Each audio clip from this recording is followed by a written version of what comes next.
दिखने लगा ना। कौआ की दृष्टि, काक दृष्टि, दुष्ट की दृष्टि काक के जैसी होती है, संत की दृष्टि ऐसी नहीं। कौआ की आंख बहुत चंचल होती, एकदम घूमती रहती, चलती रहती उसकी आंख, और संत की आंख चलती नहीं है। वो तो सदा अपने को देखता है और अपने आराध्य को देखता है, इसके अलावा कुछ देखता सुनता नहीं है। इसलिए बाप का लक्षण इसमें आ गया। न कतहु प्रतीति, कहीं विश्वास नहीं। आप तो वाक्यम प्रमाणम, आप तो पुरुषों के वचनों में भी विश्वास नहीं है। इसलिए कौए के जैसा स्वभाव इंद्र का है और इंद्र का ही बेटा जयंत है, इसलिए उसका स्वभाव भी कौए के जैसा ही, इसलिए उसने कौए का वेश धारण किया।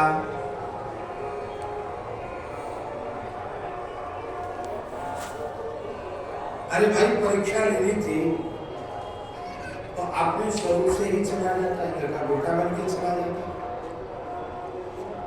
और वो कौआ बन के गया। माने वो इतना चतुर था कि राम जी को पता भी न लगे कि कोई उनकी परीक्षा लेने आया है, और परीक्षा भी हो जाए।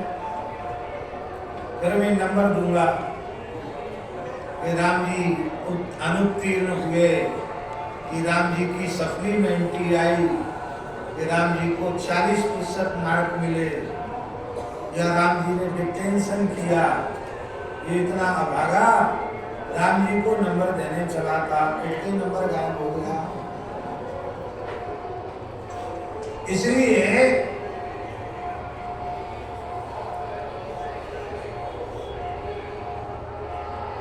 कौए का रूप बनाया।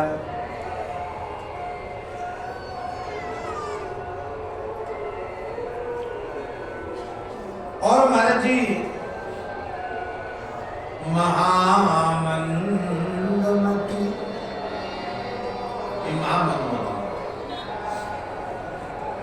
और इसने क्या किया, सीता चरण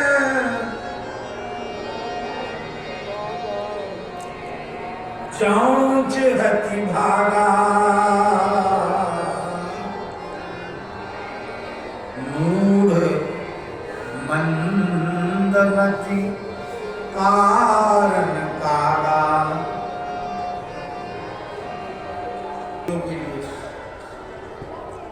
तो एक दिन महाराज जी ने नमकीन बनाया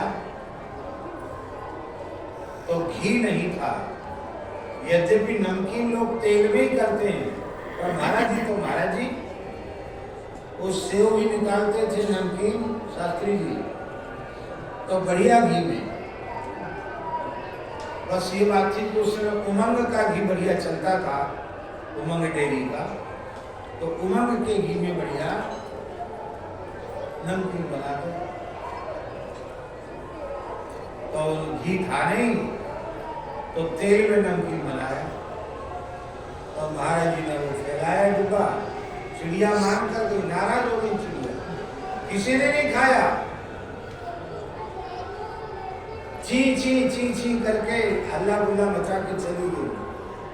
महाराज जी ने बोला, ए हमारा नाम ले गए मुगदास, इधर आ। देखो तुम पढ़े लिखे पंडित हो और अभी कुछ नहीं जानते हो, आदमी की जबान नहीं बिगड़ती है, इनकी जबान बिगड़ गई। देखिए इनकी जबान बिगड़ गई, घी का स्वाद लग गया, अब कहती तेल का नमकीन नहीं खाएंगे। अरे राम राम, तेल का नमकीन नहीं खाएंगे। हे भगवान, बेचारी चिड़ैया रात भर की भूखी चली गई। राम राम राम राम राम, बोलो बोलो अब क्या करें, बड़े दुखी, बोलो अब क्या करें। जब चली गई देखो इनकी जबान बिगड़ गई। कहती घी का खाएंगे, तेल का नहीं खाएंगे। हम सब लोग बटोर के इकट्ठा करो उसको, इकट्ठा के बोले बंदरों को डाल दो। लकड़ी की अलमारी खोली, इतना बड़ा एक सुंदर किशमिश का पैकेट निकाला और किशमिश का पैकेट निकाल करके वो सब चिड़िया नीम के ऊपर बैठी, वहीं से खूब हल्ला गुल्ला मचा रही थी, मानो वहीं से झगड़ा कर रही होगी तो आज हमारे साथ शरीर किया। और महाराज जी बोले, ए चिड़ैया, ए सुनो, अरे सुनो, बढ़िया माल खिलाऊंगा, एक नंबर माल, बढ़िया माल खिलाऊंगा, आ जाओ चिड़ैया आ जाओ। सब चिड़ैया भीतर चली गई और किशमिश का पैकेट खोल करके पूरे में फैला दिया। बोले देखो,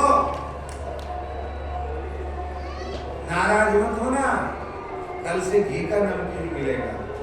फिर आपने बैठ के शाम को घी मंगवाया बाजार से, अपने हाथ से कढ़ाई में नमकीन तैयार किया, दूसरे दिन पूछ लिया।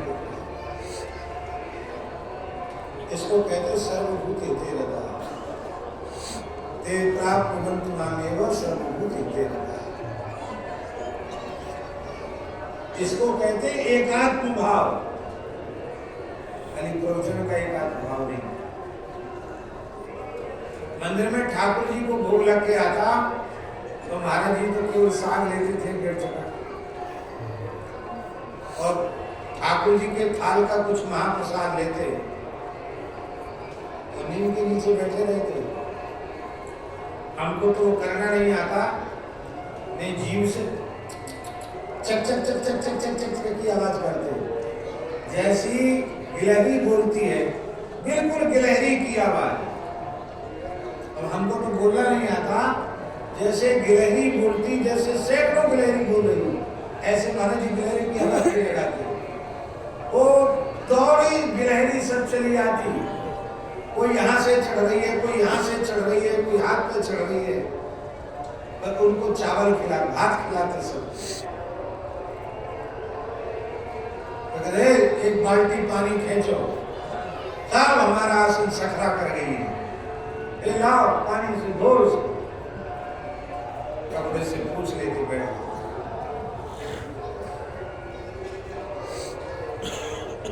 महाराज जी बोलते तो थे, खांसी आ रही तो नीम पे बैठे बंदर ने भी खांसा, फिर छींका तो महाराज जी ने ऊपर, क्यों रे, तो एक खांसी जुकाम हो गया। तो बंदर कहते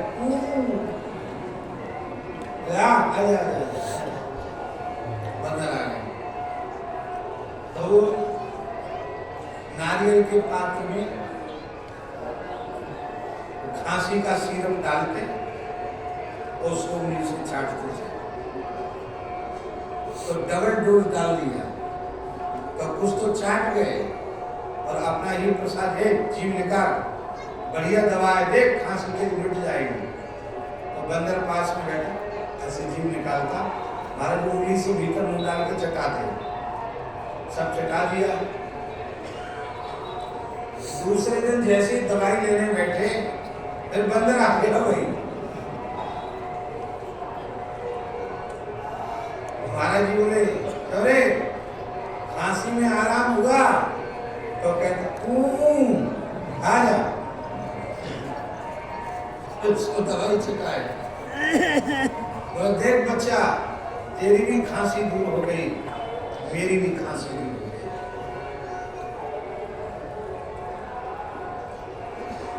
एक बार महाराज जी बंदरों को कुछ खिला रहे थे, एक बंदर आया नहीं, कुआं के पास बैठ गया, सब बंदर चले गए, तो बैठा रहा। तो महाराज ने कहा, भैया तुम नाराज हो क्या? क्यों रे, ऐसे बोलते, क्यों रे, नाराज है क्या? आ गया पास में। तो जैसे वैद्य नाड़ी देखते हैं, ऐसे महाराज ने बंदर की नाड़ी पकड़ी, ऐसे आ गया, वो भी ऐसे हाथ कर रहा है, ये सुनी हुई बात नहीं सुना रहे, आंखों देखी ऐसे, अरे राम राम, इसे तो बहुत तेज बुखार है, ओहो इसको तो बहुत तेज बुखार है, हाँ हाँ हाँ, अरे राम राम, बहुत तेज बुखार है, बहुत तेज बुखार है। और कहते कहते उनकी आंख से आंसू टपकने लगे, बहुत तेज बुखार है। बंदर तो चला गया। फिर कहते हैं कि आदमी को बुखार आता है तो वैद्य डॉक्टर के पास जाता है, इस बेचारे को कौन दवाई देगा, इस बेचारे को इतना तेज बुखार है, कौन दवाई देगा।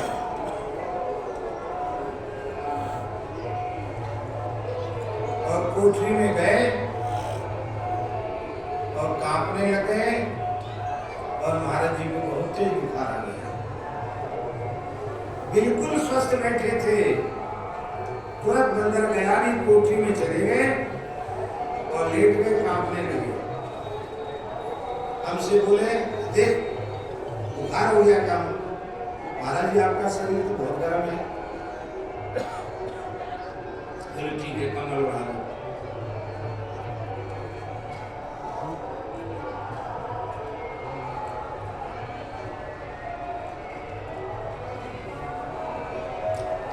बंदर का बुखार अपने ऊपर नहीं गया, बंदर को स्वस्थ 2-3 दिन दवाई खा के अपने ठीक हुए, बंदर को स्वस्थ। कैसे समझोगे महात्माओं को?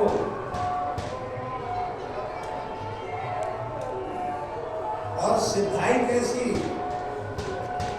पूज्य हिताश्रम वाले महाराज जी की आज्ञा से पूज्य बक्सर वाले महाराज जी का विदेश जाने का कार्यक्रम बना। पासपोर्ट वगैरह बन गया,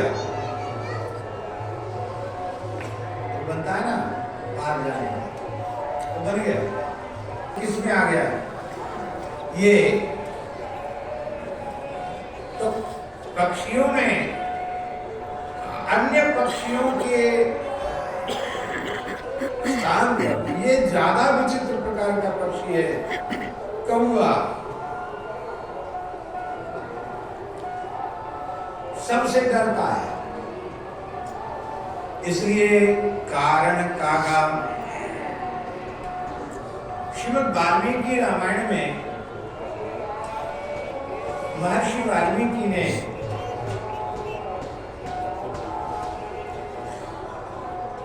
इस जयंत के द्वारा कौवे के रूप में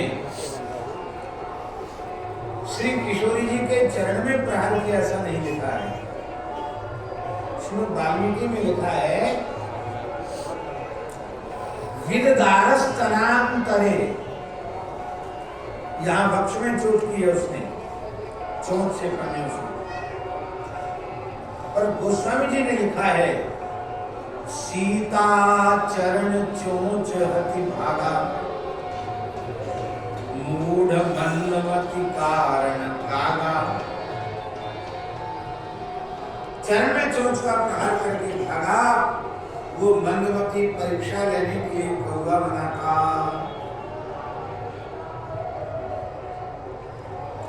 आप लोग कहेंगे कि गोस्वामी तुलसीदास जी ने क्या मर्यादा के कारण वक्ष पर प्रहार नहीं लिखा, चरण पर प्रहार लिखा? इसका बहुत सुंदर समाधान अध्यात्म रामायण में। गोस्वामी जी के रामचरितमानस पर सर्वाधिक प्रभाव अध्यात्म रामायण का। आप अध्यात्म रामायण पढ़िए और आप रामचरितमानस पढ़िए तो लगता है तुलसीदास जी के रामचरितमानस पर अध्यात्म रामायण का विशिष्ट प्रभाव।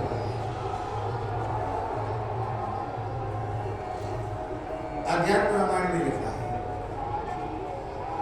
ऐन्द्र काकस्तदा गत्य नखैस्तुण्डे चासकृत मत्पादांगुष्ठ महारक्तम्। गिरधारामिषाशया।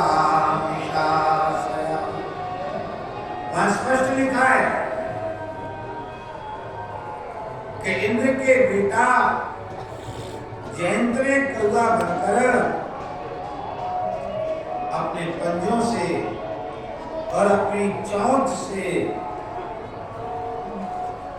मेरे अंगूठे में चोट पहुंचाई और वहीं से चला रुधिर चला। और सरकार अंक में ही मस्तक पधरा करके फोड़े गए हैं और चरण एक तरफ, जैसे यहाँ भगवान का मस्तक है तो कृष्ण जी का चरण दिखाई पड़ रहा है, चरण में उसने चोंच का प्रहार किया तो रक्त चला और श्री ठाकुर जी के शरीर से उसका स्पर्श हुआ। तब पता चला कि ये कुछ हुआ है, कोई घटना घटी है।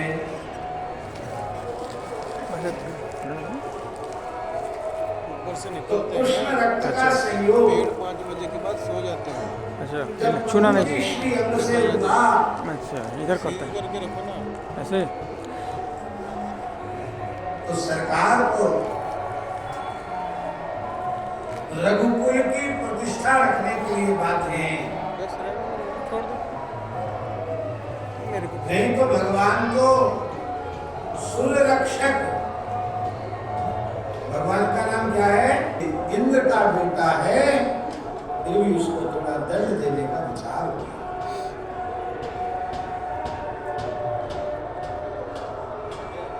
अब मधुर लीला है।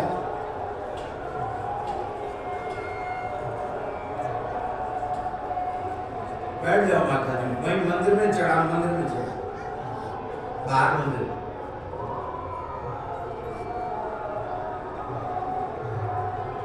अब मधुर लीला है श्री ठाकुर जी की। उस मधुर लीला में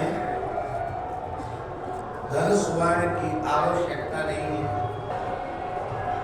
सीक धनुष सायक धनुबान। राम जी ने बाण चलाया, पर यहाँ गिरधर जी सायक धनुष, फिर सायक संधाना, तो धनुष की चर्चा है। तो धनुष बाण तो बात था ही नहीं, तो धनुष की चर्चा कहां से आ गई? इसका आश्रय जानते हैं, वही फटिक शिला के निकट ही एक कुश खड़ा था, गर्भ। उस गर्भ को सरकार ने उखाड़ लिया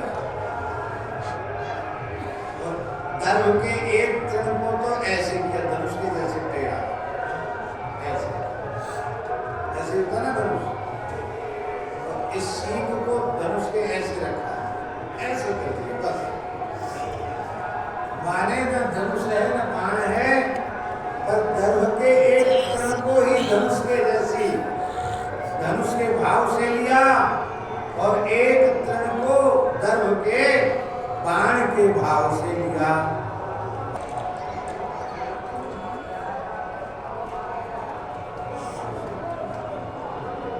सीताराम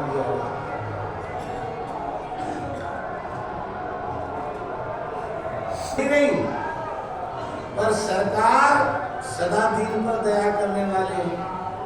इसको तुलसीदास जी कैसे दीन मत बता रहे हैं? इसका आशय है कि जीव भले ही दोषों का खजाना क्यों न हो, पर भगवान का अंश है और यह भगवान सर्वशक्तिमान है और ये शक्ति शून्य है, यही इसकी जीवन है।